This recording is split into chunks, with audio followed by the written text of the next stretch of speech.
പ്രകടന പത്രികയിലെ വാഗ്ദാനമായ വീട്ടമ്മമാർക്കുള്ള പെൻഷൻ ഉറപ്പാക്കും, ക്ഷേമ പെൻഷൻ വർദ്ധിപ്പിക്കുമെന്നും കൃത്യമായി വിതരണം ചെയ്യുമെന്നും മുഖ്യമന്ത്രി അവതരിപ്പിച്ച വികസന രേഖയിൽ പറയുന്നുണ്ട്. വി അരുൺ സമ്മേളന നഗരിയിൽ നിന്ന് കൂടുതൽ വിവരങ്ങളുമായി നമുക്കൊപ്പം ചേരുകയാണ്. അരുൺ, ഈ പൊതുജനങ്ങൾക്ക് പ്രിയങ്കരമാകുന്ന ഇത്തരത്തിൽ വീട്ടമ്മമാർക്ക് പെൻഷൻ വിതരണം ചെയ്യും, ക്ഷേമ പെൻഷൻ വർദ്ധിപ്പിക്കും എന്നതടക്കമുള്ള പ്രഖ്യാപനങ്ങൾക്കപ്പുറം ഇതിൽപ്പോൾ പൊതുമേഖലയിലടക്കം നയം മാറ്റം, CPM-ന്റെ നയമാറ്റം പ്രതിഫലിക്കുന്ന നവകേരള രേഖയാണ് ഇന്നലെ മുഖ്യമന്ത്രി അവതരിപ്പിച്ചിട്ടുള്ളത്. അതിൽ പ്രധാനമായ ഒന്ന് ഈ സെസ്, വികസന പദ്ധതികൾക്കെല്ലാം സെസ് ഏർപ്പെടുത്തുമെന്നുള്ളതാണ്. പക്ഷേ അതൊരു കല്ലുകടിയായി മാറുമെങ്കിലും അത്തരത്തിൽ ആകാതെ സമൂഹത്തെ വിഭജിച്ചുകൊണ്ട് സമ്പന്നർ അല്ലെങ്കിൽ ദരിദ്രർ എന്ന് വേർതിരിച്ചുകൊണ്ട് സമ്പന്നരിൽ നിന്ന് കൂടുതൽ പിരിവുകൾ ശേഖരിക്കുക, അത്തരത്തിൽ ഒരു പ്രായോഗികമായ കണക്കുകൂട്ടലിലേക്കും ആലോചനയിലേക്കും കടക്കാം എന്ന തരത്തിലാണോ നയരേഖയിൽ പറയുന്നത്? അത്തരം നിർദ്ദേശമാണുള്ളത്. കാരണം സെസ് വേണ്ടിവരും. നേരത്തെ നമ്മോട് സംസാരിക്കുമ്പോൾ മുൻ ധനമന്ത്രി കെ എൻ ബാലഗോപാലും നിയമ വ്യവസായ മന്ത്രി പി രാജീവും ഒക്കെ പറഞ്ഞതുപോലെ വരുമാന മാർഗ്ഗങ്ങൾ കണ്ടെത്തിയേ മതിയാകൂ സംസ്ഥാനത്തിന്. അത് കിഫി പദ്ധതികൾ മാത്രമല്ല, മറ്റു പദ്ധതികൾക്കും അത്തരത്തിൽ വരുമാന മാർഗ്ഗങ്ങൾ കണ്ടെത്തേണ്ടതുണ്ട്. അങ്ങനെ വരുമ്പോൾ അത് ആരിൽ നിന്നൊക്കെ പണം പിരിക്കണം, ആർക്കൊക്കെ സൗജന്യമായി നൽകണം, സാർവത്രിക സൗജന്യം എന്നതൊരു നല്ല രീതിയല്ല എന്നൊരു വിലയിരുത്തലാണ് CPM ഉള്ളത്. അതുകൊണ്ടാണ് അത്തരമൊരു എല്ലാവർക്കും സൗജന്യം നൽകാതെ സാമ്പത്തികമായി മുന്നോക്കം നിൽക്കുന്നവരിൽ നിന്ന് സെസ് പിരിക്കാനുള്ള നിർദ്ദേശം ഈ രേഖയിൽ വരുന്നത്. അതൊരു നിർദ്ദേശമായാണ് ഇപ്പോൾ വന്നിരിക്കുന്നത്. പക്ഷേ അതൊരു പക്ഷേ നടപ്പാക്കിയേക്കും. ഇപ്പോൾ തന്നെ പലയിടത്തും യൂസർ ഫീ അടക്കമുള്ള കാര്യങ്ങൾ ആ രീതിയിൽ വാങ്ങുന്നുണ്ട്. അതിന്റെ തുടർച്ചയായി ഇതും മാറാനിടയുണ്ട്. അവിടെ തന്നെ വീട്ടമ്മമാർക്ക് പെൻഷൻ പോലെ നേരത്തെ ഇടതുമുന്നണിയുടെ പ്രകടന പത്രികയിലെ വാഗ്ദാനങ്ങൾ അത് നടപ്പാക്കുമെന്നും പറയുന്നുണ്ട്. അത് രേഖയിൽ തന്നെ രേഖ അവതരിപ്പിക്കുമ്പോൾ മുഖ്യമന്ത്രി തന്നെ വ്യക്തമാക്കിയിരുന്നു ആ വാഗ്ദാനം നടപ്പാക്കും. അതുപോലെ ക്ഷേമ പെൻഷനും വർദ്ധിപ്പിക്കുകയും അത് കൃത്യമായി നൽകുകയും ചെയ്യും. മറ്റൊരു ഭാഗമുള്ളത് ഈ പൊതുമേഖലാ സ്ഥാപനങ്ങളുമായി ബന്ധപ്പെട്ട കാര്യമാണ്. പൊതുമേഖലാ സ്ഥാപനങ്ങൾ ഇടതുമുന്നണിയുടെ ഭരണകാലത്ത് പലപ്പോഴും മികച്ച പ്രവർത്തനം കാഴ്ചവെക്കാറുണ്ട്. എന്നിട്ടും ആ രീതിയിൽ ഉയർന്നു വരാതെ നഷ്ടത്തിൽ പോകുന്ന സ്ഥാപനങ്ങളുണ്ട്. അവിടെ ഒരു സ്വകാര്യ പങ്കാളിത്തം കൂടി ആകാമെന്നൊരു നിർദ്ദേശമാണ് ഈ രേഖ മുന്നോട്ട് വയ്ക്കുന്നത്. അത് CPM-ന്റെ ഒരു നയമാറ്റമായി നമുക്ക് വേണമെങ്കിൽ വ്യാഖ്യാനിക്കാവുന്നതാണ്. കാരണം പൊതുമേഖലാ സ്ഥാപനങ്ങൾ പൊതുമേഖല നിലനിർത്തണമെന്നൊരു നിലപാടാണ് പലപ്പോഴും കേന്ദ്ര സർക്കാർ സ്വകാര്യ മേഖല കൈമാറാൻ ഉദ്ദേശിച്ച സ്ഥാപനങ്ങൾ പോലും ഏറ്റെടുത്ത് പൊതുമേഖലയെ സംരക്ഷിച്ച പാരമ്പര്യമാണ് ഇടതുമുന്നണി സർക്കാരുകൾക്കുള്ളത്.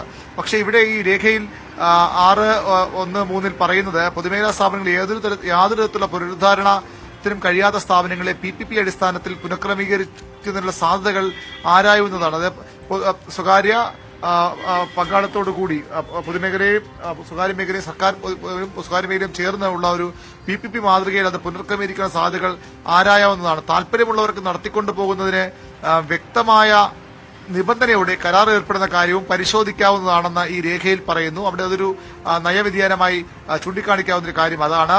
അതിന് രേഖ അംഗീകാരം നൽകിയിട്ടില്ല. സംസ്ഥാന സമ്മേളനം രേഖയ്ക്ക് അംഗീകാരം നൽകേണ്ടതുണ്ട്. ഡാമിൽ നിന്ന് മണൽ വാരുന്ന പ്രശ്നം നേരത്തെ ചർച്ച ചെയ്യപ്പെട്ടുള്ളതാണ്. ഈ മേഖലയിലെ സാധ്യതകൾ ഉപയോഗപ്പെടുത്തണമെന്ന് വീണ്ടും പറയുന്നു. സെസ്സുകൾ ചുമത്തുന്ന സാധ്യതകളെല്ലാം പരിശോധിക്കണം. എല്ലാ സൗകര്യങ്ങളും സമ്പന്ന വിഭാഗങ്ങൾക്ക് ഉൾപ്പെടെ നൽകേണ്ടതുണ്ടോ എന്ന പരിശോധന വേണം. വരുമാനത്തിനനുസരിച്ച് പ്രത്യേക വിഭാഗങ്ങളിലാക്കി ഫീസ് ഈടാക്കുന്നതിനെ കുറിച്ച് ആലോചിക്കണമെന്നാണ് ആ ഭാഗത്ത് രേഖയുടെ ആ ഭാഗത്ത് പറയുന്നത്. അങ്ങനെ സാധാരണക്കാർക്ക് ആശ്വാസമാകുന്നതും എന്നാൽ കുറച്ചുകൂടി സാമ്പത്തിക ശേഷിയുള്ളവർക്ക് വെല്ലുവിളിയാകുന്നതുമായ പല നിർദ്ദേശങ്ങളും രേഖയിലുണ്ട്. രേഖ നാളെയാണ് CPM-ന്റെ സംസ്ഥാന സമ്മേളനം ചർച്ച ചെയ്യുക. സംസ്ഥാന സമ്മേളനം ചർച്ചയ്ക്ക് ശേഷമാകും രേഖ അംഗീകരിക്കുക. അതിൽ വീണ്ടും ഇടതുമുന്നണി കൂടി ആ രേഖ ചർച്ച ചെയ്യാനുള്ള സാധ്യതയുണ്ട്. അതിനുശേഷമാകും അതിനൊരു അന്തിമ രൂപം ഉണ്ടാകുക. അരുൺ സൂചിപ്പിച്ചതുപോലെ തന്നെ എന്തായാലും മുഖ്യമന്ത്രി അവതരിപ്പിച്ച നവകേരള രേഖയുടെ ചർച്ച നാളെയാണ് നടക്കുന്നത്.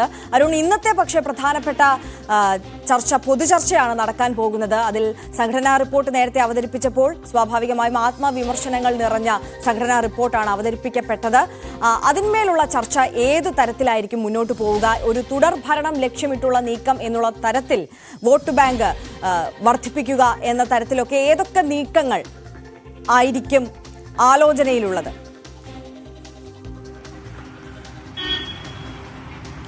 സംഘടനാ റിപ്പോർട്ടിൽ വിശദമായ ചർച്ച സംസ്ഥാന സമ്മേളനത്തിൽ ഇന്ന് പൊതുചർച്ചയിൽ ഉണ്ടാകുമെന്ന് ഉറപ്പാണ്. അതിൽ ചില കാര്യങ്ങൾ, വളരെ പ്രധാനപ്പെട്ട കാര്യങ്ങൾ കൂടി അതിന്റെ ഭാഗമായി, ഈ റിപ്പോർട്ടിന്റെ ഭാഗമായ കാര്യങ്ങൾ കൂടി പരാമർശിച്ച് പോകേണ്ടതുണ്ട്. പാർട്ടി അക്കൌണ്ടുകൾ, ചെലവ് കണക്കുകൾ അവതരിപ്പിക്കണം.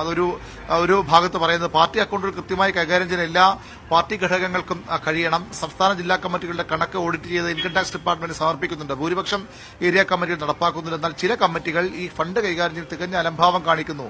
ഇത് ഗുരുതര സ്ഥിതിവിശേഷത്തിലാണ് നയിക്കുക. കേന്ദ്ര സർക്കാർ പാർട്ടിയെ ദുർബലപ്പെടുത്താൻ കിട്ടുന്ന എല്ലാ അവസരങ്ങളും കളയില്ലെന്ന് ഓർക്കണം. അതുകൊണ്ട് തന്നെ ഫലപ്രദമായ രീതിയിൽ കണക്കുകൾ കൈകാര്യം ചെയ്യണം. ജില്ലാ കമ്മിറ്റി ഓഫീസുകളിൽ ഇവ കൈകാര്യം ചെയ്യുന്ന രംഗത്ത് പ്രാഗൽഭ്യമുള്ള ആളുകളെ നിയമിക്കണമെന്ന് പറയുന്നുണ്ട്. വർഗ്ഗബഹുജന സംഘടനകളിൽ പ്രവർത്തിക്കുന്ന മെമ്പർമാർ, ഭാരവാഹികൾ സംഘടനയുടെ വരവ് ചെലവ് കണക്ക് ബന്ധപ്പെട്ട പാർട്ടി ഘടകങ്ങൾക്ക് ഓരോ വർഷവും സമർപ്പിക്കണം.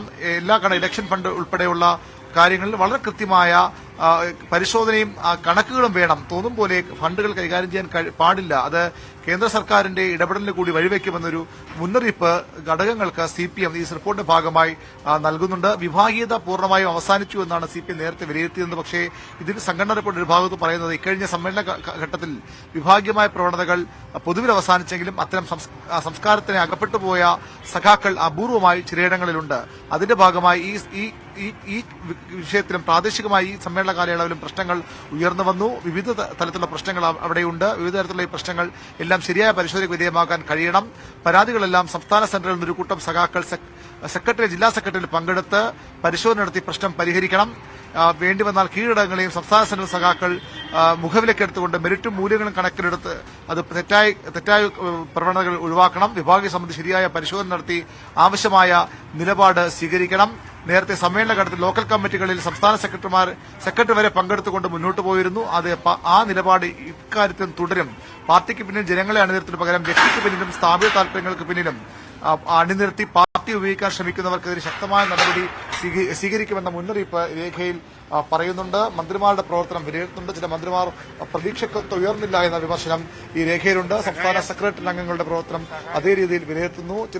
ചിലർ നിലവാരത്തിലൊത്ത് ഉയർന്ന അല്ലെങ്കിൽ പ്രതീക്ഷിച്ച നിലവാരത്തിലൊത്ത് ഉയർന്ന് പ്രവർത്തിക്കുമ്പോൾ മറ്റൊരു അത് കഴിയില്ല എന്ന വിമർശനമുണ്ട്. അങ്ങനെ സംഘടനാ രംഗത്തും മന്ത്രിമാരെ വിമർശിക്കുമ്പോൾ അത് അവരുടെ മേഖലയിലെ പ്രവർത്തനങ്ങൾക്കപ്പുറം ഈ വിവാദങ്ങളുടെ സമയത്ത് മുഖ്യമന്ത്രിയെ പ്രതിരോധിക്കുന്നതിൽ പാളിച്ച സംഭവിച്ചു, അത് മന്ത്രിമാർക്ക് സാധിച്ചില്ല എന്ന തരത്തിൽ കൂടി ഒരു വിമർശനം ഉയരുന്നില്ലേ?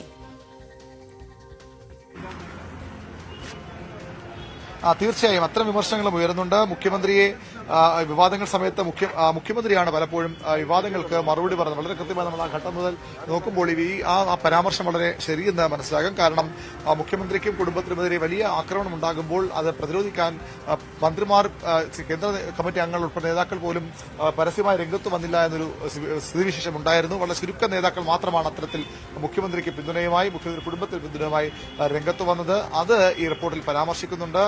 മന്ത്രിമാർ പ്രതീക്ഷയ്ക്കൊത്ത് ഉയരുന്നില്ല.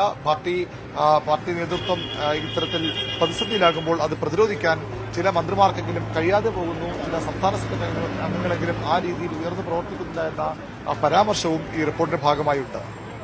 തീർച്ചയായും വി അരുണാണ് സമ്മേളന നഗരിയിൽ നിന്ന് വിശദാംശങ്ങൾ നൽകിയത്. എന്തായാലും സംഘടനാ റിപ്പോർട്ടിന്മേലുള്ള പൊതു ചർച്ച ഇന്ന് നടക്കും. അതാണ് പ്രധാന അജണ്ട. കൊല്ലം നഗരത്തിൽ കൊടിയും ഫ്ലെക്സും സ്ഥാപിച്ച CPMന് കൊല്ലം കോർപ്പറേഷന്റെ പിഴ 3.5 ലക്ഷം രൂപ പിഴ അടയ്ക്കണമെന്ന് CPM ജില്ലാ സെക്രട്ടറിക്ക് കോർപ്പറേഷൻ സെക്രട്ടറി നോട്ടീസ് നൽകി. ഫീസ് അടച്ച് നിയമാനുസൃതം ഫ്ലെക്സ് സ്ഥാപിക്കാൻ CPM അനുമതി തേടിയിരുന്നുവെങ്കിലും കോർപ്പറേഷൻ തീരുമാനം എടുത്തിരുന്നില്ല.